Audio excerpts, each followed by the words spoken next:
Right now, inside a long, low building somewhere, a fire is burning that has not gone out in 11 years. It burns at over 1,500 degrees, day and night, through every holiday, every weekend, every night everyone else went home. It holds more than 2,000 tons of molten glass, glowing like lava, and it has not cooled for a single second since the day it was lit. Think about what that means. Every second of your life for the past decade, through every night you slept and every holiday you took, that fire has been roaring in the dark, and someone has been paid to keep it fed. Yet it cannot stop, not for a day, not for an hour, because the moment this furnace goes cold, it destroys itself. This is a machine that must run without pause for 15 to 20 years, and its off switch is a self-destruct button. So here is the strange truth about owning a glass factory. You are not really running a factory at all. You are keeping a fire alive that can never be allowed to die. The raw material is almost free. Common sand scooped from the earth. The danger was never the sand. It was the fire you light to melt it. That is the paradox at the center of this business. The cheapest thing in the whole building is the glass itself. Everything expensive is what it takes to melt it, and to never once let that melt go cold. By the end of this video, you will know what a glass factory actually costs, where its money really comes from, and why the deadliest thing in this business is not weak demand. It is a fire that can never be switched off. Start with what a glass factory actually is, because the heart of it is that one impossible fire. At one end sits the furnace, a vast tank where sand and other materials are melted into a glowing river of liquid glass at around 1,500 degrees. In the most common method, the float process, that molten glass then flows out and floats on a shallow bath of liquid tin, spreading into a perfectly flat ribbon. That bath of tin is the secret. Molten glass poured onto perfectly flat liquid metal spreads out on its own, smooth and even, with no grinding and no polishing needed at all. That ribbon cools slowly as it travels, and at the far end it comes off as flawless flat glass,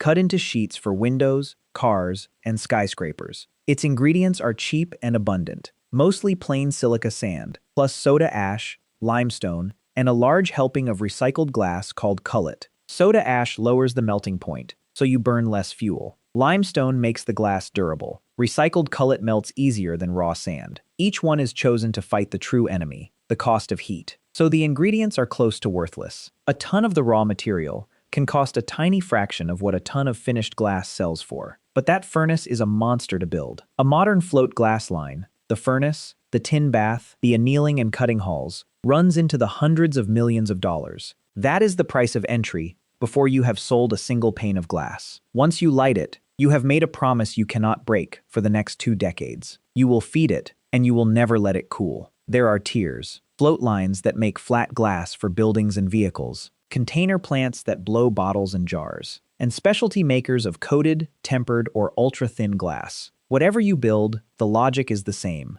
A fortune of machinery wrapped around a fire that, from the day it is lit, is on a countdown to its own destruction. You inherit the tyranny of the flame, and it is unlike almost anything else in industry. A glass furnace must run continuously, 24 hours a day, 7 days a week, for its entire life of 15 to 20 years. This is called a campaign. There are no weekends here, no nights off, no quiet season. The fire treats a booming year and a dead one exactly the same. It wants fuel, and it wants it now, and it wants it forever. Stop feeding it energy, let it cool, and the molten glass inside freezes into a 2,000-ton solid block, and the brick lining cracks apart. The furnace is destroyed. To restart, you would have to demolish and rebuild the entire furnace, a job that costs tens of millions of dollars and takes months. So you never turn it off. If demand ever collapses, you cannot just switch off and wait. Your only escape is a hot hold, keeping the furnace burning at temperature while making almost nothing, bleeding money the whole time. A hot hold can carry a furnace through a short crisis, but it cannot last. You pay full price for heat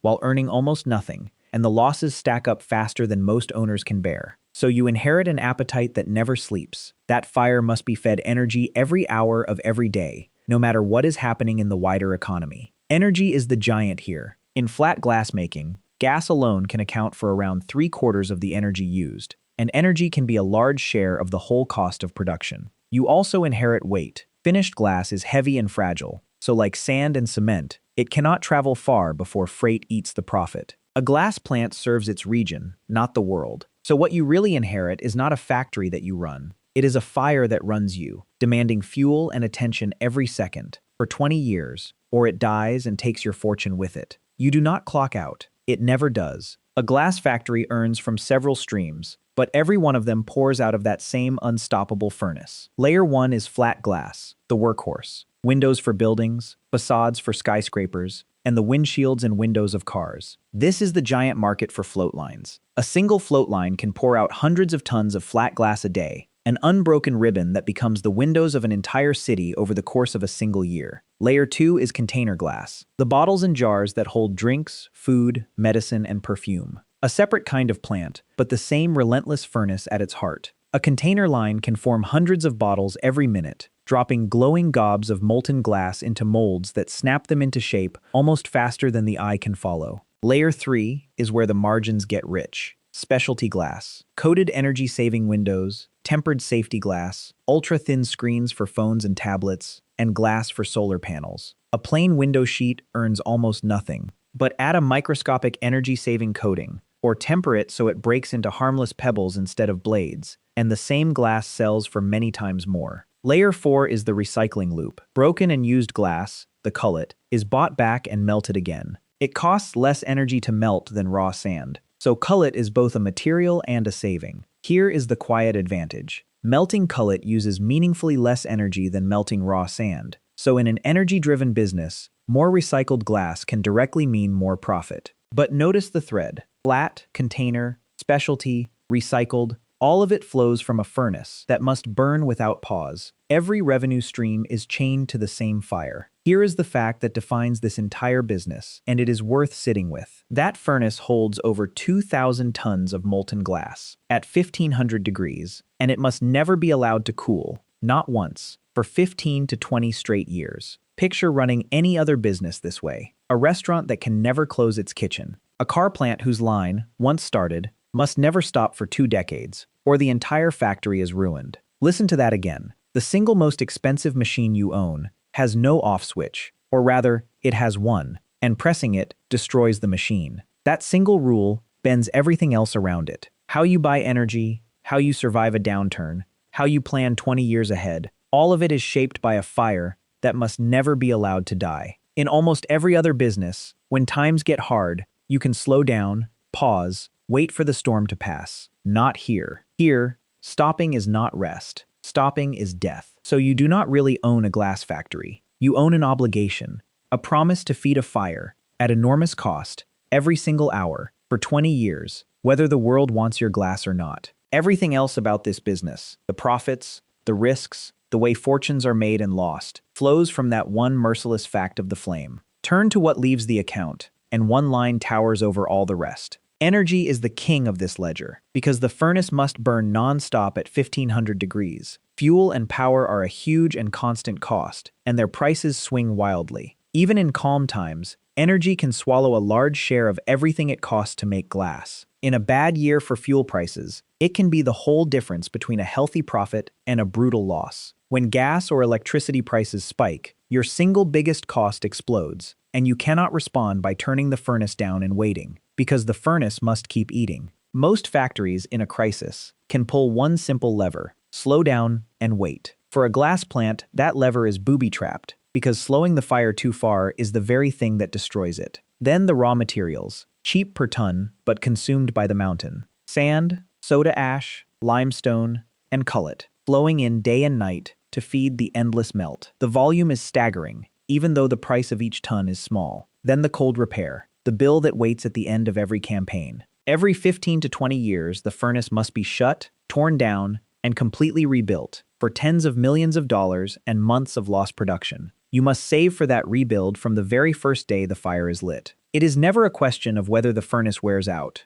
only when. The clock starts the moment you strike the match. Then labor and maintenance, keeping a dangerous, superheated plant running safely around the clock, and the constant repairs that continuous high heat demands. Beneath it all, the fixed cost of a fire that burns whether you are selling or not. The furnace does not care if orders are strong or the market has gone quiet. It must be fed. Here is the trap, and it closes from 2 directions at once. Around a fire you cannot escape. Your demand is cyclical. Glass sells with construction, cars, and consumer spending. all of which rise and fall with the economy. But your furnace is not cyclical. It is constant. In a boom, everyone builds and everyone buys cars, and your glass flies out the door. In a bust, construction freezes and car sales stall, and the orders vanish. The fire does not care which year it is. So when demand falls, you face an ugly choice. Keep melting glass that nobody is buying and pile up inventory, or pay to hot hold the furnace, burning fuel to make almost nothing. Then comes the second jaw, energy. If gas prices spike while your furnace is running, and it is always running, your costs soar exactly when you cannot cut back, because the fire must be fed. Now watch both jaws close together. A weak economy cuts your glass demand at the very moment an energy shock drives your fuel bill through the roof. Low sales, sky-high costs, and a fire you cannot put out. That is the trap in one sentence. You must keep an enormous fire burning at any cost, through good times and bad, and you cannot pause it when the market turns against you. Almost no other heavy industry is quite this helpless in a downturn.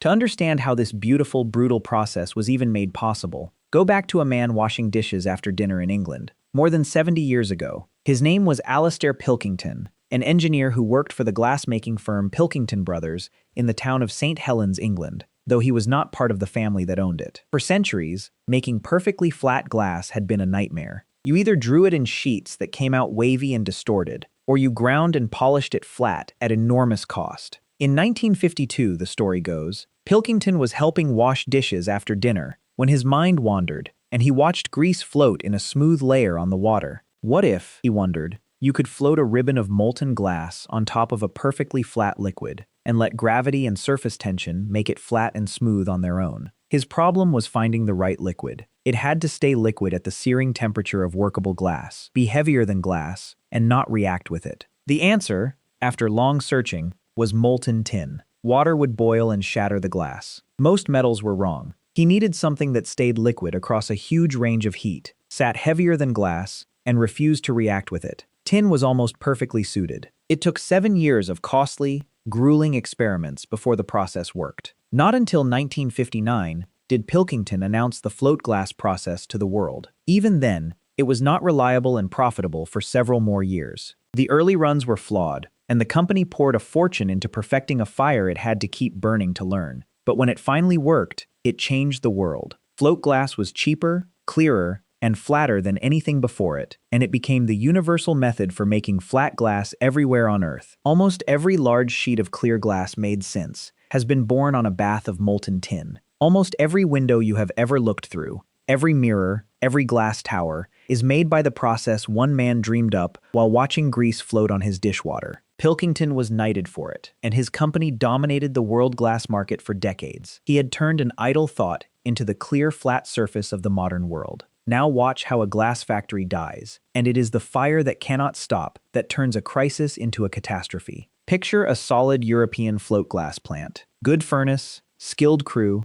steady customers in construction and cars. On paper, an essential business, making a product the modern world cannot live without. Then, in 2022, an energy shock swept across Europe. The price of natural gas, the lifeblood of the furnace, exploded to many times its normal level, almost overnight. For years, cheap and steady gas had made the never-stopping furnace a strength. Then that quiet assumption broke. Almost overnight, the fuel that fed every furnace in Europe became several times more expensive. Remember the rule: the furnace cannot be turned off. So as gas prices soared, glassmakers were trapped, forced to keep feeding fuel to fires they could not extinguish, at ruinous cost. Their single largest cost had multiplied, and the one lever every other industry could pull, slow down and wait, was the one lever that would destroy their most valuable asset. So the losses mounted. Some plants ran at a loss just to keep the furnace alive. Others faced an impossible bill and made the hardest choice of all. One major European glassmaker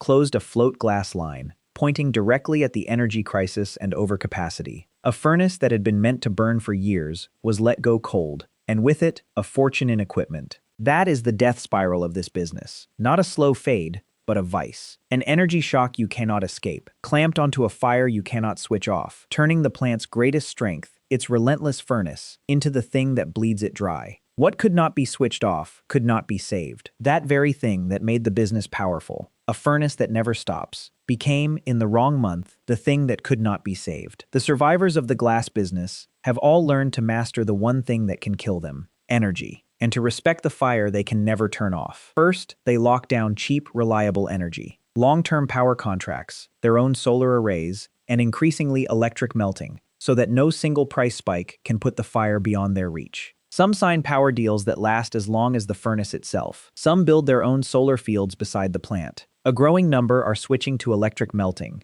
betting that controlling their energy is the only real safety. Second, they run at massive scale and keep the furnace full. Because the fire burns whether the plant is busy or idle, the winners make sure it is always producing at full capacity, spreading that huge fixed cost across a mountain of glass. An idle furnace is the worst of both worlds, burning fuel while earning nothing. So the survivors would rather cut their price and keep the glass flowing than ever let that fire run half empty. Third, they lean hard on cullet. The more recycled glass they melt, the less energy they burn, which in an energy-driven business is a direct and permanent edge. Fourth, they climb towards specialty glass. Coated, tempered, ultra-thin, and solar glass carry far higher margins than plain sheets, so the same furnace earns more from every ton it melts. When your fire must burn regardless, wringing more value from each ton is pure survival. Fifth, they keep a strong balance sheet and time their cold repairs wisely, so they can survive an energy shock or a weak year